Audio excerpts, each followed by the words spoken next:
ዘሚካኤል ፖድካስት። መጀመሪያ ላይ ሲያዩ ይደነግጣሉ፣ እያደር ሲያዩ ደግሞ የሚሰማቸው ነገር ይኖራል። መቼምና ሲሪየስ ነገር ነበር ማለት ነው ለኔ ልሳን የሚባለው ነገር ማለት ነው። አሁን መንፈቅና ከባድነቱ ምንድነው? ማላከኪያ ያለው ለምሳሌ በክርስቶስ ወይ በመንፈስ ቅዱስ ማላከኪያ ይደረጋል። ያ ማላከኪያው ለምንድነው? ህዝብ ተቀባይነት እንዲያገኝ ማለት ነው። በልሳን ካልተናገረ የመዳን ምልክት አይነት ነገር እንደዛ በቃ በመንፈስ ቅዱስ የመታተሙ የመሙላቱ ምልክት በልሳን መናገሩ ነው። መጋቢ አዲስ እሸቱ ጉዝጓዝ ያስፈልጋል ይላሉ። ከስር ካልጎዘጎዝክ የሚሉት ነገር አለና ኮንትሮል ያደርገዋል ማለት እንደ ጥንቆላ ማለት ነው። በቃ ጥንቆላ ምንድነው? ጠንቅ ማለት አይደል? ጠንቋይ ማለት እኮ ጠንቅ ሆኖ ዋለበት ማለት ነው። አንዳንድ መጽሐፍቶች እንዲገቡ አንዳንድ ሀሳቦች እንድትረዳ የሆነ ደረጃ ላይ ከፍ ማለት አለበት። የተጻፈ ነገር ሁሉ ልክ ከሆነ ደግሞ እስልምና ልክ። ኦርቶዶክሳዊነት ምንድነው? ሰው እንዴት ሊድን ይችላል? የኃጢአት ስርየት ከኢየሱስ ክርስቶስ ደም ውጪ ማግኘት ይቻላልን? ነገረ ክርስቶስ በኦርቶዶክሳዊ ወንጌል ምዕራፍ 3 ከቁጥር የጌታ ቅዱስ ሥጋና ክቡር ደም አማናዊ ወይንስ ደግሞ ምሳሌያዊ? ኢዮብ ዘሚካኤል ፖድካስት።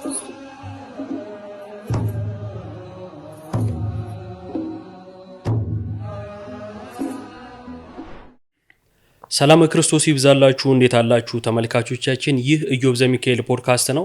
እንደተለመደው ዛሬም በአዲስ አቀራረብና በአዲስ እንግዳ ወደ እናንተ መተናል። እንግዳችን እንተዋወቀውና ጠለቅ ወዳለው ትምህርት በተለይ ፕሮቴስታንቲዝም ምንድነው፣ ሰው ከፕሮቴስታንቲዝም ሲወጣ ከምን ወጣ ሊባል ይችላል፣ የመጣውስ ወዴት ነው፣ እነዚህ ነገሮች ሁሉ በወንድማችን ዛሬ ባቀረብነው እንግዳችን ህይወት ውስጥ የምናየው ነው የሚሆነውና ሁላችሁም ሰብስክራይብ በማድረግ እንድትጀምሩ ኮዲው ማሳሰብ ፈልጋለሁኝ። እንኳን ደህና መጣ ናቱ። እንኳን ደህና ቆየኝ። ፍቃደኛ ሆነ ስለመጣ በጣም አመሰግናለሁ። እኔም በጣም ደስ ብሎኝ። ናቱ ማን ነው ብሎ ሰው ቢጠይቅ ማን ነው? እሺ፣ እኔ ናትናኤል ቢታው እባላለሁኝ። ባክግራውንዴ ፕሮቴስታንት ቤተሰብ ውስጥ ያደግኩ ልጅ ነኝ። እዛ ፕሮቴስታንት ቤት ውስጥም አንዳንዴ በወጣቶች አገልግሎት በሚባል ዩዝ ሚኒስትሪ ውስጥ አገለግል የነበርኩ ሰው ነኝ። እነሱ ጋርም አንዳንድ የነገረ መለኮታዊ ጉዳዮችንም ከሚያዩ ሰዎች መካከል ነበርኩ። በፕሮቴስታንት ቤት ውስጥ እንግዲህ የሃይማኖት ፍለጋ ካደረጉ መካከል እቆጠራለሁ ማለት ነው። ቸርቹ ምን ነበር የሚባለው? ሙሉ ወንጌል ይባላል። ሙሉ ወንጌል ፔንቴኮስታል ውስጥ የሚካተት ማለት ነው። ልሳን ምናምን እንዴት ነው ትናገር ነበር? እናገር ነበር። አስቸጋሪ ነው በነገራችን ላይ ሰው ልሳን ምናምን መናገር ጀመርኩ ምናምን ካለ ወይም ይሄ እንደዚህ አይነት ልምምድ ውስጥ ከገባ የፈለገ እውነት ብትነግረው የመስማት እድሉ በጣም አናሳ ነው፣ ያስቸግራል። ምክንያቱም ልሳን የመሳሰሉት ይሄ መንፈስ ቅዱስ ገለጸልኝ የሚለው ነገር ስለሆነ ከዛን ስህተቱን ማመን መንፈስ ቅዱስ ተሳሳተ አይነት ግንዛቤ ሰው ጋር የሚደርስ ስለሚመስለው ማመን አይፈልግም። እና ብዙ ጊዜ በዚህ በሶሻል ሚዲያ እንቅስቃሴ እኔ ልሳን ምናምን ውስጥ አለን የሚሉ ሰዎች ማመን ላይ ሲቸገሩ ነው የማየው። የፈለገ አንድ እውነቱ አፍጦ እያዩ መቀበል ይከብዳቸዋልና ከዛ ውስጥ ለመውጣት ትልቅ ውሳኔ ይፈልጋል፣ ትልቅ ንባብም ይፈልጋል፣ ቀና ልብም ይፈልጋል አይደለ? የተዘራው ዘር እንዲያፈራብህ መልካም ማሳ መሆን አለብህ፣ መልካም መሬት መሆን አለብህ። እና እንግዲህ ቲዮሎጂ ተምረሃል ፕሮቴስታንት ውስጥ? ተምሬያለሁ። የሙሉ ወንጌል ቸርች ቲዮሎጂ ነው ወይንስ ደግሞ እንዴት ነው? ቲዮሎጂው ማለት ሙሉ ወንጌል የራሷ መካነ ኢየሱስ የራሷ እና ያላት ወይስ እንዳጠቃላይ ነው? አይ አላቸው የራሳቸው። መካነ ኢየሱስ የራሷ አላት፣ ቃለ ሕይወት የራሷ አላት፣ ሙሉ ወንጌል የራሷ አላት። አጠቃላይ የሚማሩበትም ደግሞ አለው የራሱ ተቋም። በጣም ጥሩ። ፕሮቴስታንት ውስጥ እያለ ስለ ፕሮቴስታንት ምን ታስብ ነበረ? ማለት እዛ ውስጥ እንደመኖርህ ልክ ለምሳሌ አሁን ኦርቶዶክስ ሆነ ኦርቶዶክስ ምንድነው ስትባል እንደምታብራራው እኔም ብጠየቅ ኦርቶዶክሳዊነት ምንድነው ብባል ህይወት ነው ክርስቶሳዊነት ነው እያልኩኝ ነው ብያመንኩትን እናገራለሁና ልክ እንደዛ ውስጥ እያለ ፕሮቴስታንቲዝም ላንተ ምን መስሎ ይሰማ ነበር? ወይም ስለ ፕሮቴስታንቲዝም ስታስብ ምንድን ነበር የምታስበው? ኦኬ፣ ጥሩ ጥያቄ። በነገራችን ላይ ፕሮቴስታንት የሚለውን ቃል ብዙ ጊዜ አንጠቀመውም ነበር ማለት ነው። እዛው እያላችሁ? አዎ፣ እኔ ወንጌላዊ ከሚባለው ማዕቀፍ ውስጥ አድርጌ ነው ራሴ የማስበው። እንደው ፕሮቴስታንት ነኝ የሚልም ነገር የለኝም እውነት ለመናገር። ወንጌላውያን ግን ሪሊ ወንጌላውያን ነን ወይ የሚለው ነገር ግን ጥያቄ ውስጥ ይገባል ማለት ነው። ለምንድነው እሱ? አንደኛ እኔ ፕሮቴስታንት ቤት ውስጥ ስለሆነ ያደግኩትኝ እማቀው ሁሉ ፕሮቴስታንታዊ ባክግራውንድን ስለሆነ ፕሮቴስታንታዊ መጽሐፍቶችም ነው ጄል የሚገቡት። ፋዘርም ሲሰብክ ማቀው የፕሮቴስታንቶችን ኮንቴክስት ያለ አገልጋይ ናቸው። አዎ አገልጋይ ናቸው፣ ፓስተር ናቸው። እሳቸው የሚሰብኩትን ነው የምሰማው ማለት ነው። ስለዚህ ማዘርም እንደዛው እዛ ውስጥ ነው ብዙ ጊዜ ያሳለፈችው እና ስለዚህ በዛ ኮንቴክስት ያሉትን ሰዎች ስለሆነ የምሰማው ፕሮቴስታንት ግን ምንድን ብዬ ነበር ማስበው በጣም ክርስቶስን እንደምትሰብት በጣም ክራይስት ሴንተር እንደሆነች አድርጌ ነበር ወንጌላውያንን ማስበው የነበረው እስከ ሆነ ጊዜ ድረስ ማለት ነው ጥያቄ እስኪፈጠርብኝ ድረስ ማለት ነው እዛ አይነት ነበር እንግዲህ ውስጥ እያለ እንዲታስብ ነበረ ሶ እንዲያሰቡ ከዛን ያ ስህተት ነው ብሎ መውጣት የሆነ ትልቅ ምክንያት ይፈልጋል ምክንያቱም በዚህን ያክል ለምሳሌ ክርስቶስን ማሰብ ስለ ክርስቶስ ማመን የህይወት መሰረታዊ ጉዳይ ነው ማለት በህይወት ተወራርደ ነው ክርስቶስን የምታምነው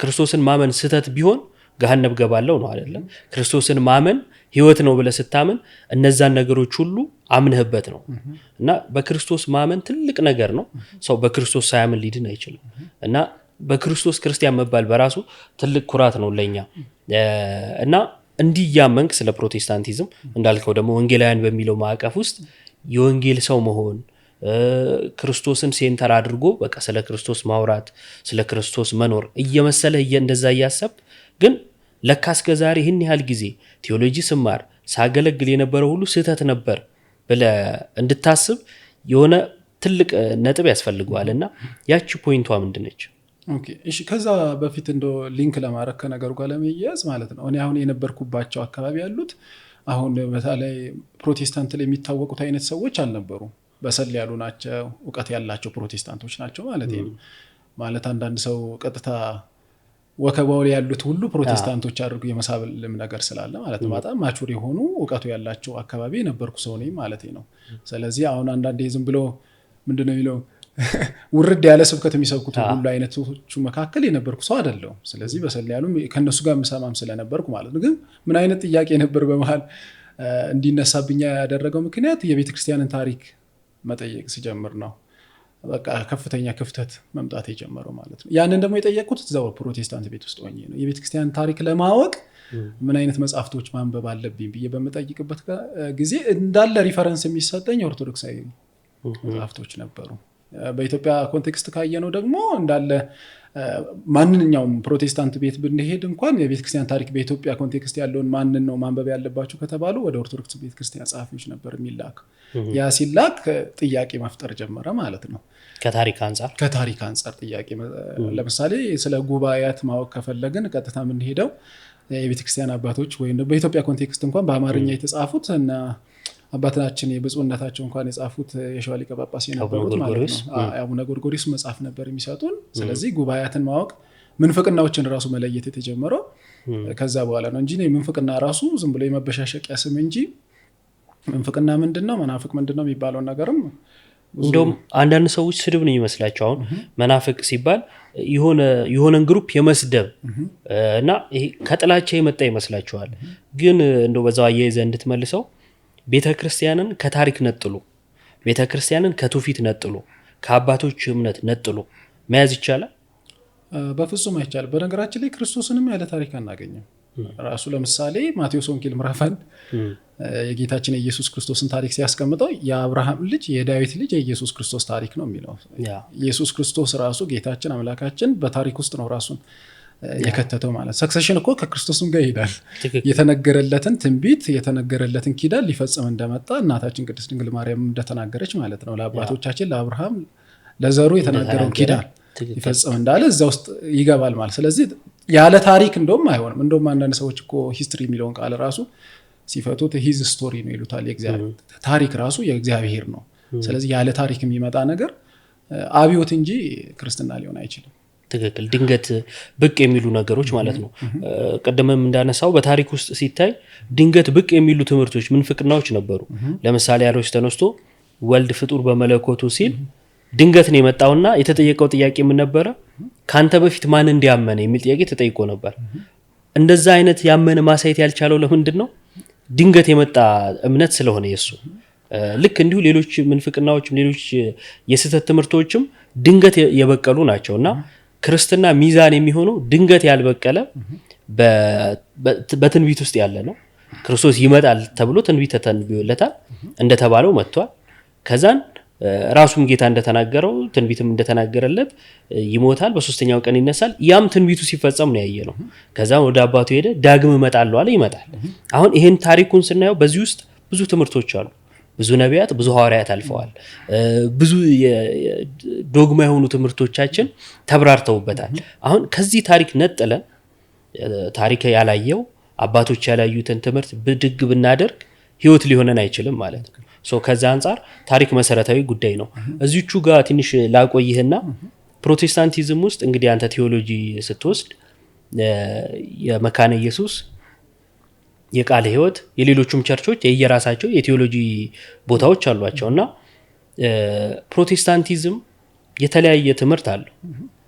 የተለያየ ትምህርት ይዞ ለምሳሌ ዶግማ በሆኑ አንዳንዶች እንደሚሉት አሁን አይን ጨፍኖ መጸለይ ምናምን እንደዛ አይደለም። ዶግማ የሆኑ ነገረ ድነት ላይ የተለያየ ትምህርት ይዞ መዳን ይቻላል። ለምሳሌ ከመካነ ኢየሱስ አንጻር ብናየው ጥምቀት ለድነት ትላለች፣ የጌታ ስጋና ደም እውነተኛ ነው ትላለች። ቃለ ሕይወት ጋር ብንሄድ የለም፣ ሙሉ ወንጌል ጋር ብንሄድ የለም አይደለ? ለድህነት እዚህ ጋር እየተባለ ዛጋ ነው ለድህነት አይደለም እያሉ የክርስቶስ ትምህርት ውስጥ አለን ማለት ይቻላል? በፍጹም አይቻልም። አንዱ በነገራችን ላይ ድህነት የሚገኘው በአስተምሮ ወጥነት ነው። ለምሳሌ ዕብራውያን ምዕራፍ 13 ቁጥር 8 ላይ እኮ የእግዚአብሔር ቃል የተናገሯችሁን ዋነኞቻችሁን አስቡ፣ የሃይማኖታቸውን ፍሬ እያያችሁ በእምነት ምሰሏቸው ይልና ኢየሱስ ክርስቶስ ትላንትናም ዛሬም እስከ ዘላለም ያው ነው። ስለዚህ ልዩ ልዩ በሆነ እንግዳ ትምህርት አትወሰዱ፣ ልባችሁ በጸጋ ቢጸና መልካም ነው፣ በመብል አይደለም ይላል። ስለዚህ ኢየሱስ ክርስቶስ ትላንትና ዛሬም እስከ ዘላለም ያው ነው ማለት ልዩ ልዩ አዳዲስ የሚፈበረኩ ነገሮች ውስጥ አትግቡ ማለት ነው። የአስተምሮ ወጥነት ውስጥ ነው መዳን የሚገኘው ማለት ነው። የአስተምሮ ወጥነት ከሌለ የመዳን ትምህርትም በየጊዜው ይቀያየራል ማለት ነው። ኮንቲኒቲ የለውም። ስለዚህ ወጥ የሆነ አስተምሮ ከሌለ መፈክር መሆን ይችላል ማለት ድኛለው መብት ነው፣ ሰላማዊ ሰልፍ መብት ነው፣ መፈክር መብት ነው፣ ግን አማናዊ አይሆንም ማለት ነው። አሁን አንዳንድ ጊዜ በእምነት የማይመስሉን ሰዎች እኮ በአንዳንድ ጉዳይ ነገር ላይ እርግጠኛ ሊሆኑ ይችላሉ። ለምሳሌ ኢቨን በእስልምና ውስጥ እንኳን ያሉ ሰዎች እስልምና ራሱ አንዳንድ የማይቀበላቸው አክራሪዎች እኮ እርግጠኛ ናቸው አንተን ገለው ጀነት እንደሚገቡ። አንድ ነገር ላይ እርግጠኛ መሆን አይደለም በነገራችን ላይ እና አንዳንድ ጊዜ እርግጠኛ ሆነ ማወጀ አይደለም ያስተምሮ ወጥነትህ ነው አማናዊ መሆን የሚያሳየው ማለት ነው። ከዚህ አንጻር እንደውም እኮ ኦርቶዶክሳዊ መፈክር አታይባቸውም። እንደውም እርሱ ያውቃል ሊሉ ይችላሉ ኦርቶዶክሳዊ። ለምን? በአስተምሮ ወጥነት እንጂ እርግጠኝነት በመፈክር አይደለም ማለት ነው። ትክክል። ይሄ በየአደባባዩ እዩልኝ አይነት ስብከቶች ማለት ነው። እንደዛ አይነት እንትኖች የሚገርም አደባባይ ላይ ወጥተው እዩልኝ የሚመስል ስብከት የሚሰብኩ ሰዎች ጠጋ ብለ ዶግማችሁ ምንድን ነው ብትል አይነግሩም። አንዳንዱም አያውቁትም። ዋናው ለነሱ ኢየሱስ ጌታ ነው የሚለው ነው። ኢየሱስ ጌታ ነው፣ እሙን ነው። ኢየሱስ ጌትነቱን አምኖ ተቀብሎ መኖር ህይወት ነው፣ ያድናል። ግን ደግሞ ከትምህርት የተነጠለ ከታሪክ የተነጠለ አይደለም። መካነ ኢየሱስ ጥምቀት ለድህነት ስትል ጥምቀት ለድህነት አይደለም የሚሉትን ታወግዛለች።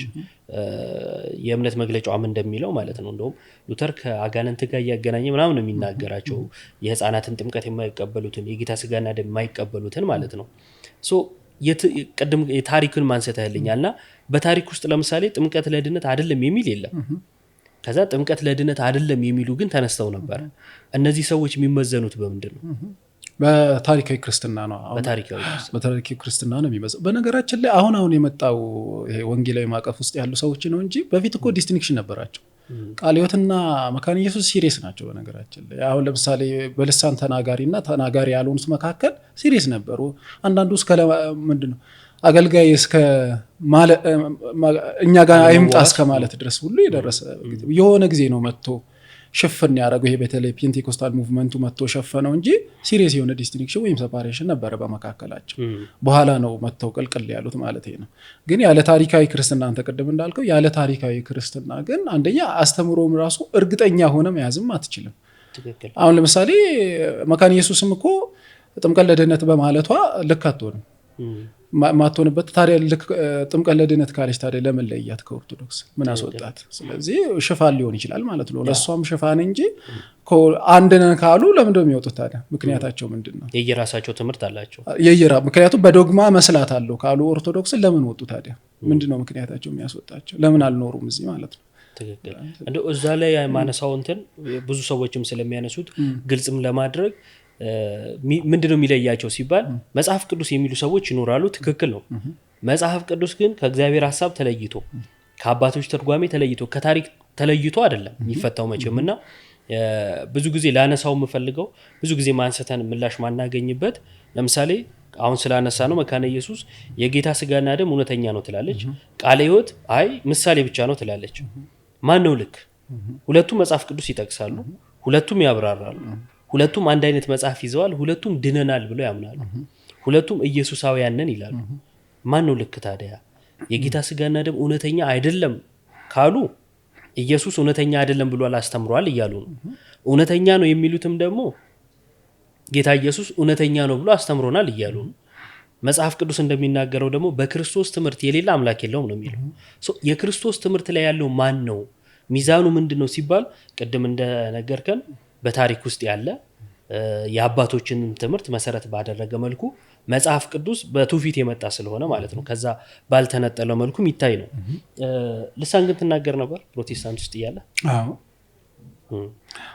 እንዴት ነው እንትን የምትለው ማለት በልምምድ ነው ወይስ የሚገልጽልን ነገር አለ እንደ ሳይን ነበር አሁን ለምሳሌ አንድ ሰው በመንፈስ ቅዱስ የመሙላቱ ሳይን ብቸኛ ምልክቱ በተለይ ፔንቴኮስታል ቲፒካል የሚባሉ ፔንቴኮስታሎች እንደዛ ነው የሚያምኑት በቃ በልሳን ካልተናገረ የመዳን ምልክት አይነት ነገር እንደዛ በቃ በመንፈስ ቅዱስ የመታተሙ የመሙላቱ ምልክት በልሳን መናገሩ ነው አሁን እየተተወመ መጥቷል በተለይ ቴዎሎጂካሉ ነገር ዲፕ እየገባ ሲመጣ ግን በፊት እንደዛ ነው ስለዚህ ሲሪየስ ነገር ነበር ማለት ነው ለኔ ልሳን የሚባለው ነገር ማለት ነው አሁን ብዙ ጊዜ ይሄ ልሳን ተናጋሪዎች መንፈስ ቅዱስ ገለጠልን ስለሚሉ አሁንም እንዳልከን የመዳን ምልክት ተደርጎ ስለሚወሰድ ልሳን ካልተናገሩ አልዳንም እንደውም አንዳንዶች ወጥተውኮ እንዴት ልሳን አትናገርም ይሉን ነበር አይነት ነገር ይላሉና ካልተናገሩ ያልዳኑ መስሎ ስለሚታይ በራስም የመፍጨርጨር አለ ዝም ብሎ ቃላት የመደርደር እና እንደዚህ አይነት ነገሮች አሉና እንደ ጥያቄ የሚሆንብኝ መጽሐፍ ቅዱስ ልሳን ስለ ልሳን ሲናገር ቋንቋ ነው በግልጽ ቋንቋ ነው የሚለው ሰዎችም ደግሞ እነዚህ በገዛ ቋንቋችን ይናገሩ አይደለምን እያሉ ሲመሰክሩለት እናያለን በማህበር ውስጥ ማለትም በአደባባይ ቸርች ውስጥ ያ ሁሉ ህዝብ በቆመበት አንድ ሰው ተነስቶ ፓስተሩም ሊሆን ይችላል በማይታወቅ ቋንቋ ቃላትን ገጣጥሞ ጨረረበራ አይነት ነገር ሲል ህዝቡ እንዳለ ምን እየተሰማቸው ማለት ለምሳሌ ያው እንትኑን ታውቀዋለህ ብዬ ነው ወጣ አንተ ስትናገር ህዝቡ ምንድነው የሚሰማቸው የሚያገኙት የእግዚአብሔር ቃል አለ በውስጡ የለም ምክንያቱም እነሱም ማያውቁትም እሱ የሚናገረውን አያውቅም መሃል ላይ የሆኑ ቃላቶች አሜን ምናምን ከመጣል ውጪ ማለት ነው ህዝብ ጋር ያለው ስሜት ምንድነው ሰውየው እንደዛ ሲናገር ምንድነው ስፒሪቹዋሊ ማኒፑሌት መደረግ ከባድ ነው ባይዘው አሁን ለምሳሌ መጀመሪያ ቴዎሎጂ ተበላሽቶ የተበላሸ ቴዎሎጂ ላይ ልምምድ ካደረከ በኋላ ለመመለስ ያለ አድቫንቴጅ ራሱ ከባድ ነው ምክንያቱም ቀድሞ ቴዎሎጂን ሰርቷል አሁን ያንን የሚያናገር መንፈስ ቅዱስ ነው ብሎ ካሰበ በኋላ አንተ ያን ነገር ብትተቸው ራሱ አንተን የሚቀበልበት ምንም ይከብደዋል ምክንያቱም ለራሱ መንፈስ ቅዱስን እየተቃወመም ሊመስለው ስለሚችል ማለት ነው ግን ሪሊ ራሱ መጽሐፍ ቅዱስ ላይ መንፈስ ቅዱስ አሰራሩ እንዴት ነው መንፈስ ቅዱስ በእኛ ላይ ከምን አንፃር ነው የሚሰራው የመንፈስ ቅዱስ ግብረ መንፈስ ቅዱስ ምንድነው ብለን ወይም ሀብተ መንፈስ ቅዱስ ሀብታት አይደል የሚባለው በቤተክርስቲያን ቋንቋ ምንድናቸው ብሎ በደንብ አድርጎ ላየ ሰው ግን በደንብ ማለት ክሊር እየተፈጠረለት ይመጣል እዛ ግን ምንድነው ችግር ነው ያቺኑ ልምምድ በመንፈስ ቅዱስ ያላክካታል ማለት ነው አሁን መንፈቅና ከባድነቱ ምንድነው ማላከክ ያለው ለምሳሌ በክርስቶስ ወይ በመንፈስ ቅዱስ ማላከክ ይደረጋል ያ ማላከክው ለምንድነው ህዝብ ተቀባይነት እንዲያገኝ ማለት ነው ምክንያቱም ዝም ብዬ በመጣ አይቀበለኝም ሰው በመንፈስ ቅዱስ ካሳበብክ ለምሳሌ ሜሪ ቤከር የምትባለው እኮ ክርስቲያን ሳይንስ መስራቿ በጣም ዲቫይን የሆነ ኢንስፓይሬሽን አለኝ የምትል ሰው ናት ልክ እንደ መጽሐፍ ቅዱስ ነው የጻፍኩት ነው የምትለው እና ብዙ ሰው ፈርቶ ይከተላታል አንዱ ደግሞ የመንፈቅና አሰራር ሁለት አለው ይባላል እንግዲህ በቤተ ክርስቲያን ኢንቲሚዴሽን እና ይሄ ማኒፑሌሽን ይባላል ማታለል ካቃተው ማስፈራራት ማለት ነው መቆጣጠር ኮንትሮል ያደርገዋል ማለት እንደ ጥንቆላ ማለት ነው በቃ ጥንቆላ ምን ነው ጠንቅ ማለት አይደል ጠንቋይ ማለት እኮ ጠንቅ ሆኖ ዋለበት ማለት ምን ማለት ነው እንትን ያደርገዋል ልክ እኔን ከተቃወምከኝ የእግዚአብሔርን ሰው ከተቃወምከው አይነት ነገር ይሆንባቸዋል ማለት ነው እግዚአብሔር የሚያናግረው መንፈስ ቅዱስ የወረደበትን ሰው ብትቃወመው አይነት ይልና ፈርተውት ብቻ ተገዝተውለት ይኖራሉ ማለት ነው በተለይ ፔንቴኮስታል አካባቢ እንደ አይነት ማኒፑሌሽኖች በጣም አሉ ፈርተው ብቻ ማለት ነው አንድ ሰው ምክንያት እግዚአብሔር ሰው ቃል ካወጣብኝ ብለው ፈርተው የሚኖሩ አሉ እንጂ ኮንፊውዥን ውስጥ ያሉ ሰዎች አሉ ግን መንፈስ ቅዱስ ደግሞ በመጽሐፍ ቅዱስም እንደተገለጸልን የነጻነት የልጅነት መንፈስ እንደሆነ ነው የሚናገረው። ያንን ደግሞ ይተውታል ማለት ኢቭን ልሳን የሚባለው ራሱ የተሰጠበት ዓላማ ከወንጌል አንጻር ነው። የተሰጠበት ዓላማ የቤተክርስቲያን ትምህርት ከማስፋት አንጻር ነው። እንደውም እንደዛ ከሆነ እኮ በዚህ ዘመን በጣም ያስፈልገናል። ብዙ ቋንቋዎች ስላሉ ቢራክለስ ላይ አግኝተ ነው ብዙ ብንሰብክ ጥሩ ነው አይደል እንዴ? በቃ እየጣልንም ኮሽኳም እያረግን ቻይንኛ ብቻ እየፈጠርንም ብቻ መግባቢያ ቢሆን ጥሩ ነው እንጂ ዝም ብሎ መጫጫህ የሚባለው በመንፈስ ቅዱስ ስም ስለሚደረግ ብዙ ሰው የመታለል ነገር አለ። እንደውም መንፈስ ቅዱስን አምላክነት እንዳይረዱ ሁሉ አድርጓቸዋል ብዬ አስባለሁ። ምክንያቱም ይሄ አጉል የሆነ ልምምድ ያመጡና 100 ዓመት ያልሞላው እኮ ታሪክ ነው ያለው እና ያመጡና ለመንፈስ ቅዱስ ይሰጡታል። ከዛ መንፈስ ቅዱስ እንዲያደረገ ሲባል የምር መንፈስ ቅዱስ አምላክ መሆኑን አምነውታል ያስብላል። ምክንያቱም በስህተት ምስክር ነው የሚጠሩት መንፈስ ቅዱስን ነው። ቅድምም አንስተዋል ይሄ የማስፈራራት የሚመስል ነገር ማለት ነው። አሁን ብዙ ጥንት ላይ ያሉ ሰዎች ይሄ ባዕድ አምልኮ ጨሌ ምናምን እንትን ይሉና ጣሉ በቃ ሲባሉ ልጆቼ እንዲያረጓቸዋል ልጆቼ እንዲሆኑብኛል ብሎ የመፍራት ነገርና እነሱም ጋር እንደዚህ አይነት ነገር ኖሮ ከክርስቶስ ትምህርት ፈቀቅ ብሎ መሄድ እጅግ በጣም ለህይወት አስጊ ነው። ከታሪካዊት ክርስትና እንድንወጣ ያደርጋል። እና ፕሮቴስታንቲዝም እንግዲህ እንዳነሳህልን የተለያየ ትምህርት የተለያየ አስተሳሰብ በአንድ ላይ ተጨፍልቆ ያለ ወንጌላዊ በሚል ሽፋን ግን ደግሞ ያው ስለ ወንጌል ከተወራ ወንጌል አንድ ነው። ለሐዋርያት ጳውሎስም እንደሚናገረው እኔ ከጌታ የተቀበልኩትን ለእናንተ ሰጠው ነው የሚለው እና ቅብብሎሽ ነው። ያ ቅብብሎሽ ወጥ ሆኖ የመጣ ነው እና ወንጌላዊ ተብሎ ከተጠራ ለምሳሌ እንደው በገገማው ካልሆነ ከሁሉ አንዱ ነው እኔ ነኝ ብሎ ሊያምን የሚችለው እንደ እውነቱ ካየ ነው ማለት ነው። ምክንያቱም ለምሳሌ ቅድም ያነሳናቸው ትምህርቶች እንዳሉ ሆነው ልሳን ጋር ስንመጣ ብዙ ካልቪኒስቶች አይቀበሉም አይደል? ይሁን ያለው ልሳን ማለት ነው። ይሄ መጽሐፍ ቅዱሳዊ አይደለም ብሎ ሲል የኔ ነው ልክ እያለ ነው። ጴንጤኮስታሉ ደግሞ ልሳን ልክ ነው ብሎ ሲል የኔ ነው ልክ ልሳን ልክ አይደለም የሚሉ ስህተት ናቸው እያለ ነው። ሁለቱም ግን ወንጌላዊ ሊባሉ እንዴት ይችላሉ የሚል ጥያቄ ያስነሳል አይደለ? ምክንያቱም የተለያየ አስተሳሰብ ስላላቸው። እዚህ ላይ የምትለው ነገር ካለ? አዎ ትልቁ ስህተት እኮ የፈጠረው ራሱ ሙቭመንት ሲነሱ ማለት ነው። በነገራችን ላይ ለዚህ ይቅርታ አልጠይቅም። አንዱ ፕሮቴስታንቲዝም ሙቭመንት ነው ለኔ፣ ሃይማኖት አይደለም ሙቭመንት ነው። ያው መንግስት መብቱ ነው ሃይማኖት ብሎ መሰየም 50 ከሞሉ እኮ ይችላል። ፍቅር ሲዝምም ሃይማኖት ነው። ግን ምንድነው የፈለጉት ሙቭመንት ነው። በቃ ልክ እንደሆነ ሙቭመንት የለም።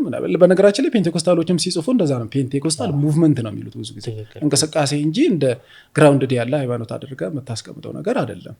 ምክንያቱም ከፈለጉ ትምህርት ከፈለጉ ወይ ከካቶሊክ ይወስዳሉ ከተባሮቹ ስለሚወስዱ ግራውንድ ያደረገን ትምህርት አለ ለማለት ምንም ነገር የላቸው። ሪፈረንስ የሚጠቀሙት ከነባሮቹ ስለሆነ እንደ ሙቭመንት ነው ማየት።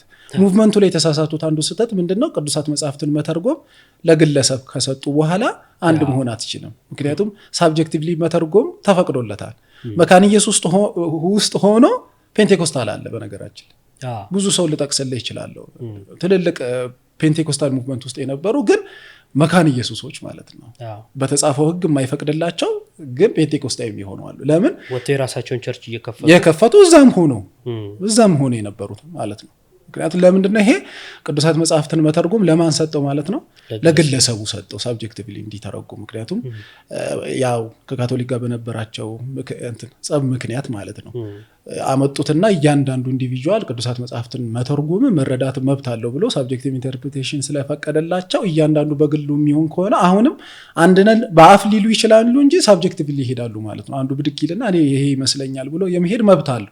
መብቱ ከራሱ የመጣ አይደለም፣ ቀድሞ ተፈቅዶለታል፣ ተሰጥቶታል። ምክንያቱም ከቤተ ክርስቲያን የቅዱሳት መጽሐፍትን ትርጉም ከቤተ ክርስቲያን ስልጣን አወረዱት፣ ከክህነት አወረዱት፣ ከትውፊት አወረዱት፣ ከሰክሰሽኑ አወረዱትና ለግለሰብ ሰጡት። ከግለሰብ ከሰጠ በኋላ አንድነን ፉከራ እንጂ መቼም አንድ አይሆንም ማለት ነው። ሊሆን አይችልም። ይህ የአደባባይ ሰልፍ ነው የሚመስለው።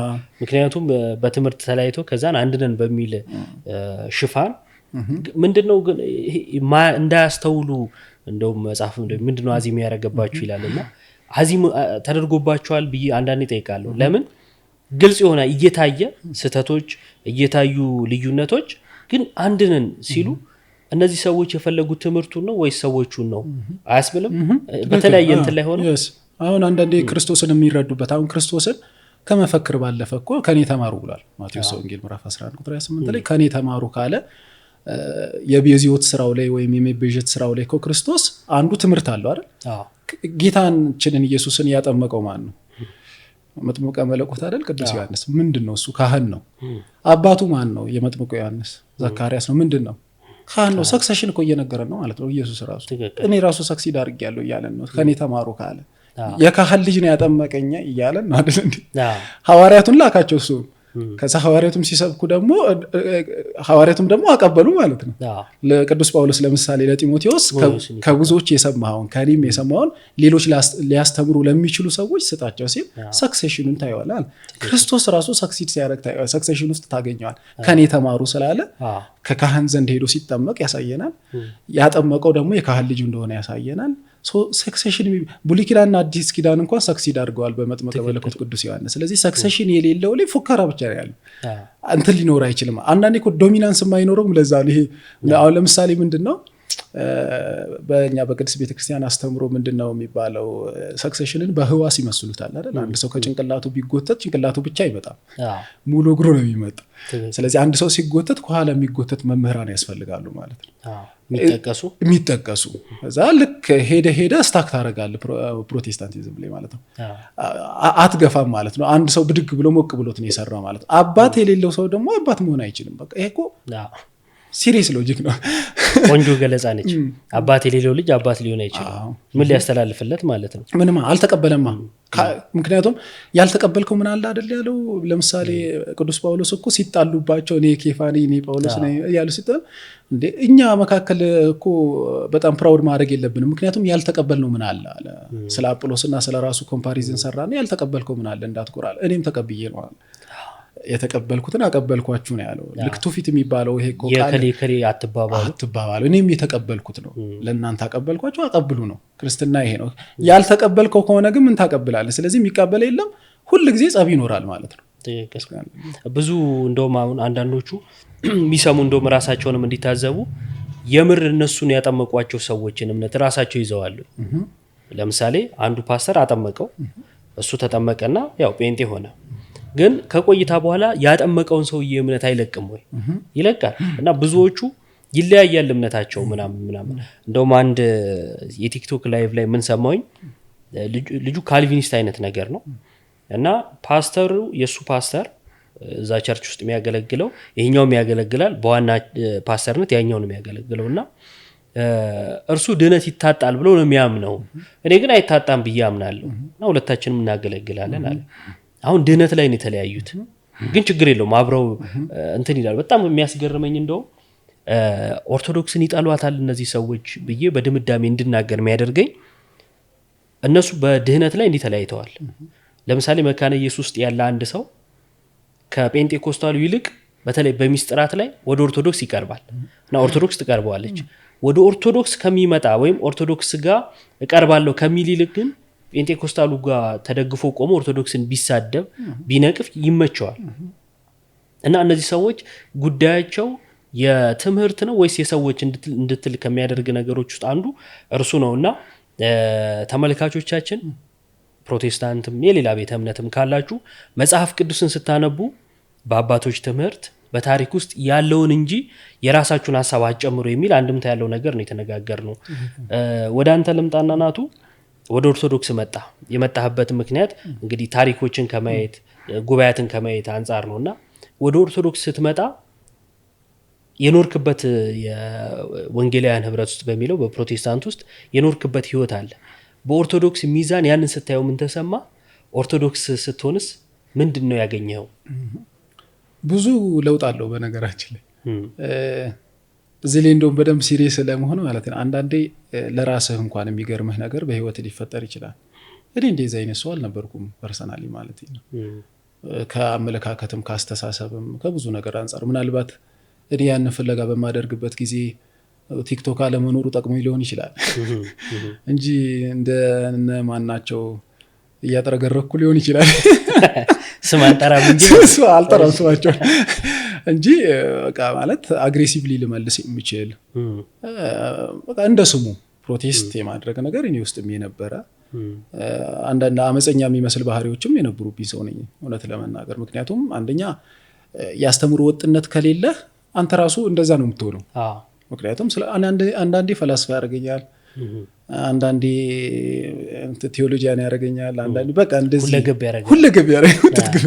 እና ይሄ ኮንፊውዥኖች ከአስተምሮ የተነሳ የመጣ ነው። ምክንያቱም የትኛውም ቤት ላይብራሪ ገብተህ ለምሳሌ አንዱ ብድግ አድርገው የሲስተማቲክ ቴዎሎጂ ጸሐፊውን ስታነብ እሱ ሪፎርምድ አንጻር ሊሆን ይችላል የጻፈው፣ አንዱ ከካልቪን አንጻር ይጽፋል፣ አንዱ ደግሞ በቃ በመሰለው ሊጽፍ ይችላል። ፔንቴኮስታል ሲሆን በተለይ በጣም በራሱ የመመራት ነገር ስላላቸው ስለዚህ ያንን ሁሉ ነው እንትን የምለው። ደግሞ ንባብ ከባድነቱ ንባብ እንትን ነው አይደል፣ ስፒሪት ነው ይገባል። ባይዘው የምታነበው ነገር መልካም ነገር ስታነብ እንደሚጋባ ሁሉ ኮንፊውዥንም ይጋባ።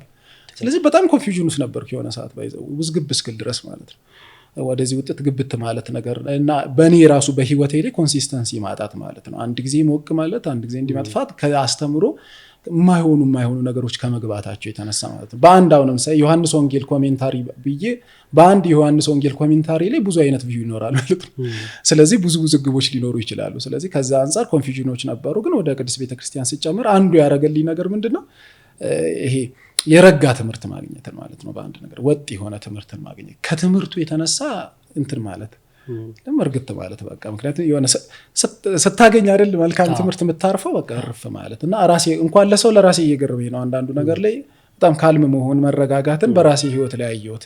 አንዱ ቤተክርስቲያን ከሰጠችኝ ትልቅ በረከት መካከል የምለው ምንድነው እርግጥ ማለት ነው።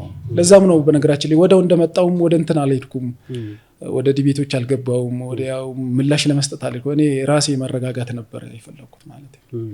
ብዙ እንግዲህ ካወኩ ጊዜ ጀምሮ ያው ዲቤት ውስጥ ምናምንም እስካሁን ስትገባ አላየሁም። ግን ደግሞ የምታነሳቸው ሀሳቦች ቤተክርስቲያንን በደንብ ያወቀ ረጅም ጊዜ ውስጥ የኖረ አይነት እንትን ነውና የምታነባቸው ነገሮች አሉ ከመጣ በኋላ? አዎ ያው ከመጣ በኋላ እንደውም ብዙ ጠቅሞኛል። እንድመጣም ምክንያት የሆኑ መጽሐፍቶች ራሱ መልሼ እያየው ነው የከለስኩበት። ምክንያቱም ኦርቶዶክስ መሆንና ስለ ኦርቶዶክስ ማወቅ ራሱ ልዩነት አለው። ስለ ኦርቶዶክስ ማወቅ እኮ ይቻላል፣ የሚያውቁ እኮ አሉ በነገራችን ላይ። በዚሁም እንደውም ለመናገር ስለ ኦርቶዶክስ መልካም የሚናገሩ ግን ኦርቶዶክስ ያልሆኑ ሰዎች የሉ አሉ፣ ያውቃሉ ስለ ኦርቶዶክስ። እና ኦርቶዶክስ መሆን አይደል፣ ኦርቶዶክስ እኮ መሆን ነው። ሲኮን የሚመጣ ደግሞ የራሱ እንትን አለ አይደል፣ መረዳት አለ። እና ከዛ አንጻር በተለይ ከሆኑ ጊዜያት በኋላ በኦርቶዶክስ ቤተክርስቲያን ውስጥ ብዙ መጽሐፍቶች እየተጻፉ ነው። ብዙ ማለት ነው ማለት ለምሳሌ ብዬ እንኳን ቢጀምር ብዙ መጥቀስ ቢቻልባቸው መጽሐፍቶች አሉ የገቡ እንጂ እነሱ ማንበብ ሲጀምር በጣም ራሴን ቢውልድ እንዳደርግ አደረገኝ። በጣም እንትኑም ምንድነው ይሄ ልዩነቱም በደንብ ከሊር እየሆነልኝ የመጣ ኢቭን ያንን ትሬንድ እየረሳሁት ነው በነገራችን ላይ የገረመኝ ነገር ትሬንዱን ራሱ እየረሳሁት አንዳንዴ እንትን እየሆንኩ ነው ባዳ እየሆንኩ ነው። አንዳንዴ ያው ቤተሰቤ ፕሮቴስታንት ስለሆኑ እነሱ መካከል ሲሆን እንዲህ ነበርኩ እንደ የማለት ሁሉ ነገር አለኝ ሆነ ለማናገር ረሳሁት ማለት ነው ያን ትራዲሽኑ ማለት ነው። ግን ከቤተሰብ ልክ ወደዚህ ስትመጣ ምን አይነት ሐሳብ ተንጸባረቀ? ነበሩ እንደማንኛውም ሰው ተደናግጠዋል። ያው ኩርፊያም ይኖራል ነበሩ። ያው ደግሞ እኔ ደግሞ ኤክስፔክት የምደረግ ሰው ስለነበርኩ ኤክስፔክት ማለት የሆነ በአገልጋይ ደረጃ ያው የምፈልግ ሰው ስለነበርኩኝ በወጣቶች ጥሩ ይሆናል ብለው ከሚጠብቁኝ ሰዎች መካከል ስለነበርኩኝ እኔ ዞር ማለት ደግሞ እጁ ባለ ቸርች ነበር እንደዛ ባለ ኤክስፔክት የምደረግ ሰው ስለነበርኩ እነሱም ደግሞ መልካም ስም ስላላቸው በተለይ ፕሮቴስታንት ውስጥ መልካም ስም ካላቸው ሰዎች መካከል ናቸው በጣም እና ያ ማለት በተለይ ያኛው ማህበረሰብ ከፍተኛ እንትን ፈጥሮበታል፣ ኮንፊውዥን ፈጥሮበታል። እኔም ለዛ ነው ዝም ብዬ ሆልድ አድርጌው ወዲያው የቀጠልኩት እንጂ ምላሽ ለመስጠትም እንዲህ ለማድረግም ብዙ አልጣርኩም ማለት ነው። ዛሬስ እንግዲህ መጀመሪያ ላይ ሲያዩ ይደነግጣሉ፣ እያደር ሲያዩ ደግሞ የሚሰማቸው ነገር ይኖራል መቼም እና ዛሬ ያላቸው አመለካከት ልክ እንደመጀመሪያው አይደለም በፍጹም እየተቀየረ ነው። አሁንማ እንጸልይልሃለን እንጸልይልንም ተጀምሯል። ጥሩ ነው። እንደዛም አለ ጸሎት መበርታት ነው እንዲመጡ። ትክክል። አሁን ምን አለ በዚህ ጊዜ ደግሞ ብዙ ሰው ስለ ኦርቶዶክስ ቤተክርስቲያን እያወቀ ነው በነገራችን በደንብ ማለት ነው በሚገባ እያወቀ ነው። ምክንያቱም ዘመኑም ይፈቅዳል፣ አቬለብል ነው ብዙ ነገር ለማንበብም እየገባቸውም ነው ብዙዎች። ግን ብዙ ነገርም ይይዛል በነገራችን ላይ ብዙ ነገርም የሚይዛቸው አሉ። አሁን በዚህ ውስጥም ትልቅ መልእክት ማስተላለፍ የሚያስፈልገው ነገር ብዙ ቤተሰቤስ፣ እናቴስ፣ አባቴስ፣ ጓደኛዬስ፣ የገነባሁት ስሜስ፣ እከሌ የተባልኩበት ሰንበዴ ስፔሻሊ እኔ ወንጌላውያን ኮንቴክስት ነገረ መለኮትን አንብበው ቅዱሳት መጽሐፍትን የሚለውን በጣም ያገላበጡ ሰዎች ኦርቶዶክስ ለመሆን ይገደዳሉ። ነገር ግን ብዙ ነገር ሊይዛቸው ይችላል። በዙሪያቸው ያሉ ብዙ ተምረውበት ወይ ዶክተር ሆነው ሊሆን ይችላል። ዶክተርነቴስ፣ የገነባሁት ስሜስ፣ 40 ዓመት የሰበኩበት 30 ዓመት ከበላይ ይሄ ይዟቸው ልክ ጌታችን መድኃኒታችን ኢየሱስ ክርስቶስን ብዙ ፈሪሳውያን አመኑበት ይላል። እንዳይመሰክሩለት ግን ከምኩራብ እንዳይወጡ ፈርተው ምክንያቱም ከእግዚአብሔር ክብር ይልቅ የሰውን ክብር ወደዋልና ይላል። ብዙ ፕሮቴስታንት ውስጥ ስፔሻሊ ስኮላር የሚባሉት ማለት ነው አንባቢዎቹ ክብራቸው ይዟቸው እንጂ ስለ ኦርቶዶክስ አይተህ እንደሆነ ቲክቶክ ላይ ራሱ ዥው የሚሉት እንደኔ ወጠጤዎቹ ናቸው እንጂ ነባሮቹ አንባቢዎቹ ስለ ኦርቶዶክስ አይተነፍሱም። አይተህ እንደሆነ ምንም አይናገሩ። ለምን በቃ እንዴት ነው ብለህ የያዛቸው ይዟቸው እንጂ ውስጣቸው ያውቀዋል። እንዳይወጡ የሆነ ነገር ይዟቸዋል። ኦፍ ኮርስ ወጥተውም ደግሞ ሲናገሩ ያነበበ ሲጀመር ከመጽሐፍት ያልተጋጨ ስድብ ውስጥ አይገባም። ቤተክርስቲያንን መተቸት በነገራችን ላይ ጤናማ ነው። መተቸት ማለት ይሄ ስህተት ነው ማለት ጤናማ ነው። ሁሉም ሰው ይላል። የሚተችበት መንገድ የተማረ ያወቀ ያነበበ ሰው በበሰለ መልኩ ነው የሚተቸው። እንኳን ከተቸ ተሳዳቢ ሰው ካጋጠመን ያው ያላወቀ ያልተማረ ነው የሚሆነው። እሱ ግልጽ ነው። ወደ ቤተክርስቲያን ከመጣ በኋላ ቤተክርስቲያን ውስጥ በምን መልኩ አሁን ለምሳሌ ፕሮቴስታንት ውስጥ ሆነ በወጣቶች እንቅስቃሴ ውስጥ አገልጋይ ነበርክ ምናምን ወደዚህ ከመጣ በኋላ እንደዚህ አይነት ስሜት አለ የማገልገል የመሳሰሉት? አዎ አለኝ። ያው እንግዲህ ፈቃድ እግዚአብሔር በሆነው መጠን ነው የሚሆነው። ግን አለኝ። ለምሳሌ እኔ አብሬያቸው አሁን እያገለገልኩ ያሉት አባት አሉ፣ ቀሲስ ጋሻው ይባላሉ። እዚህ ደብረ ይባቤ ቅዱስ ያሬድ ቤተክርስቲያን አገልጋይ ናቸው፣ የስብከተ ወንጌል ማለት ነው። ከሳቸው ጋር ሆኜ አገለግላለሁ። እንደዚህ ወደ ቅዱስ ቤተክርስቲያን የሚጨመሩ ልጆችን ካሉ አማክራለሁ። ወደ 4 ልጆች ተጨምረዋል። በነገራችን ላይ እንደኔ ነበሩ። ምንም አይነት ባክግራውንዳቸው ሁሉ ፕሮቴስታንት የነበሩ ነው ወደ ቅዱስ ቤተክርስቲያን ተጨምረዋል። እነዚህን ሰዎች ፋሲሊቴት በማድረግ በማቅለል ማለት አሁን ለምሳሌ አንዳንዴ ጥያቄ ቢፈጠርባቸው ቀጥታ አሁን ቀሳውስት ጋር ለመምጣት የሚከብዳቸው የለም። ምክንያቱም ፕሮቴስታንት ስለሆነ አሁን ቄስ ቀጥታ ሳይድሮ የነበረኝን ስሜት አውቀዋለሁ አሁንና ድሮ ማለት ነው። ስለዚህ ለእነዚህ አይነቶቹም ፋሲሊቴት በማድረግ ከዛ በተረፈ ደግሞ ነገረ መለኮት ተቋሙም ገብቶ የመማር ሀሳብ አለኝ። እንደዛ እስቲ ሰሞኑን ጎራ ላለው ማለት ነው። እዛ ሆናችሁ ፕሮቴስታንት ውስጥ ሆናችሁ ስለ ቤተክርስቲያን የሚሰጥ ነገር አለ መቼም እና የሰማኸው ነገር ነበረ ስለ ኦርቶዶክስ? እዛ ሆነ እድገትህም ቤተሰቦችህም በፕሮቴስታንት ውስጥ እንደመኖራቸው ብዙ ሰው እንግዲህ ሳናገር እኔ አይ እነሱ እኮ ማርያምንም ያመልኳታል ሚካኤልንም ያመልኩታል እያሉ እንዲሉን ነበር የሚሉ ሰዎች ገጥሞኝ ያውቃሉ። እንደው አንተ እንደዛ አይነት ነገር ሰምተህ ነበር? ሰምቼም ነበር። ከሚያስቡ መካከል አንዱ ነኝ ነበርኩ። እመቤታችንን ያመልካሉ ከሚሉት ቀናቶች ሁሉ ለእግዚአብሔር መሆን አለባቸው ከሚሉ መፈክር በጣም አቀንቃይ መካከል አንዱ ነኝ። በነገራችን ላይ ስትመጣ ለማን ሆነ ቀኑ? ለእግዚአብሔር ሁሉም ሆኖ ማለት ነው። በነገራችን ላይ ለቅዱሳንም ቢሰጣቸውም አይከብድም። አመትም ቢሰጥ አይከብድም ማለት እንደኛ እኮ የፓርቲ ቀን እኮ አከብረናል። እነሱ ራሱ የማን ናቸው ሲጀመር? ኦፍ ኮርስ እንደ የፓርቲ ቀን ተከብሯል በኢትዮጵያ በነገራችን የእጅ መታጠብ ማለት ኦፍ ኮርስ። ስለዚህ ለቅዱሳን አመት ቢሰጣቸውም አይገርምም። ለዚህ ግን ስንመጣም ያየሁት ማለት ቅዱሳን በነገራችን ላይ እግዚአብሔር በቅዱሳኑ ላይ ድንቅ ነው እንደሚለው እንደ ቅዱስ መጽሐፍ። ስለዚህ በቅዱሳንም የሚታየው የሚከብረው እግዚአብሔር ነው። በነገራችን ያለ ቅዱሳንም የሚታወቅ ቅዱስ የለም።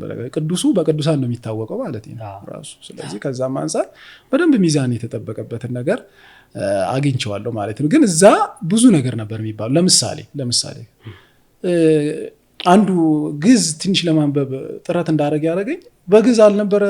ከዛ የሚወጡ ሰዎች ወንጌላውያን አካባቢ እኮ ብዙ የሚፎገሩት በዛ ነው። ከኦርቶዶክስ ወጣን ይሉና እነዚህ ታድሶች የሆነ ግዕዝ ይናገራል። ሞስት ኦፍ ደግሞ ፕሮቴስታንት ግዕዝ አቅም እውነት ይመስለዋል፣ ሊቃውንት ይመስሉታል።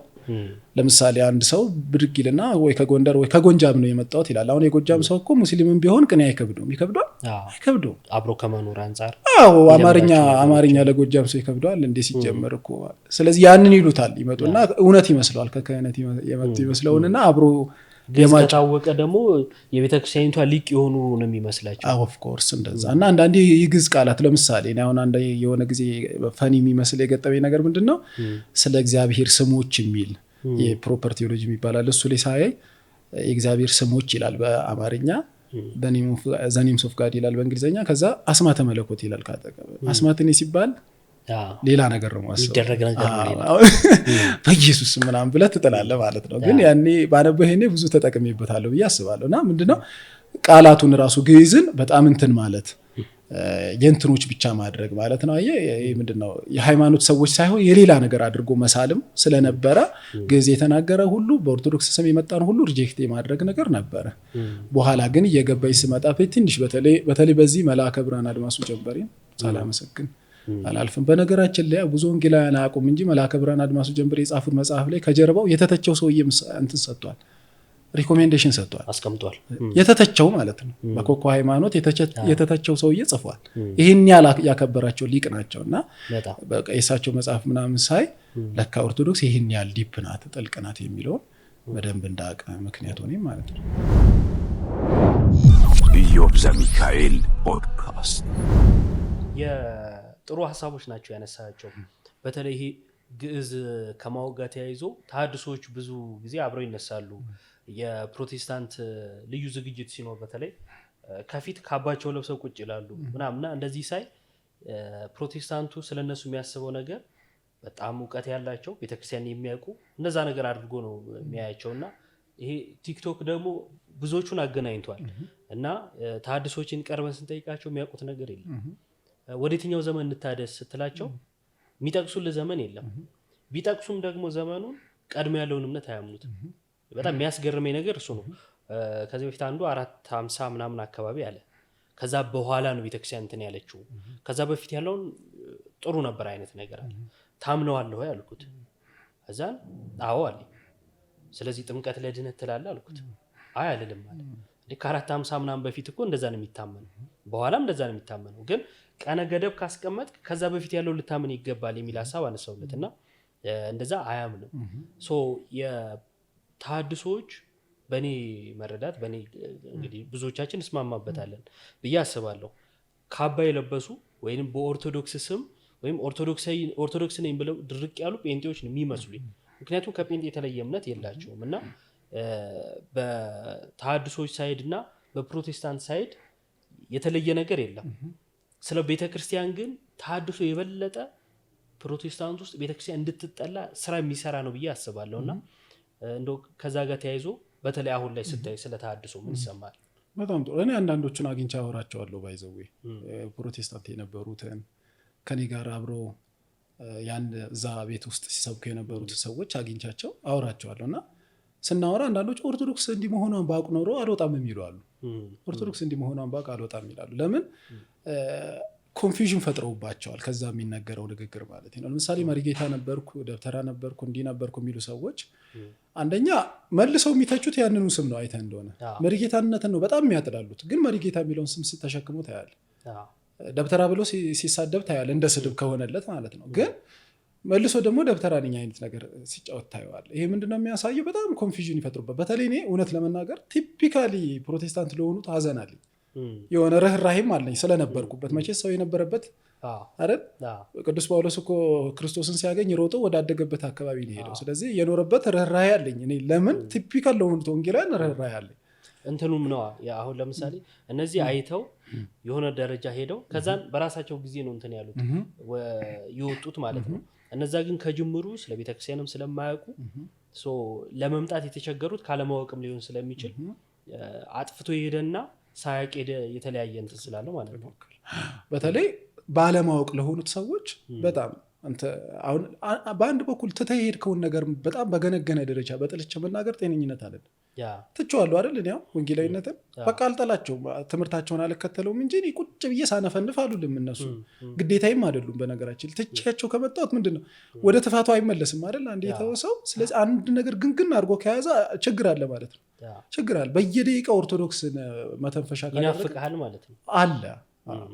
መናፈቁ እኮ አለ አይደል እንዴ? አሁን እኔ ዲያቆን እያለሁ እያሉ የሚናገሩ ሰዎች አሉ። በማል ዲያቆን እያለሁ ዲያቆን ይደጋግሙታል አለ ማለት ነው። ሰምቲንግ ናፍቆት ስላለ ነው። እኔ አሁን ናፍቆቱ የለኝም። እውነት ለመናገር ጸጸት አለብኝ ሁሉ። ምን አይነት ጸጸት? የቆየሁበት ጊዜያት በዛ ማለት በፍለጋ የቆየሁበት ጊዜ ሁሉ ይጸጽተኛል። እውነት ምን አለ እኔ አንዳንዴ አሁን ልጆች ምናምን ያለው የ12 የ13 ዓመት ልጅ ሰንበት ትምህርት ቤት ሲሯሯጡ ምን አለ ይሄ እድል እኔ ቀድሞ በኖረኝ ኖሮ በ13 በ14 ጭንቅላት ራሱ በስርዓት ይቀበላል። ብዙ ሳይደክም ትደርሳል። ኦርቶዶክሳዊነት ምንድን ነው? ሰው እንዴት ሊድን ይችላል? የኃጢአት ስርየት ከኢየሱስ ክርስቶስ ደም ውጪ ማግኘት ይቻላልን? ነገረ ክርስቶስ በኦርቶዶክሳዊ ማቴዎስ ወንጌል ምዕራፍ 3 ከቁጥር የጌታ ቅዱስ ሥጋና ክቡር ደም አማናዊ ወይንስ ደግሞ ምሳሌያዊ? ኢዮብ ዘሚካኤል ፖድካስት።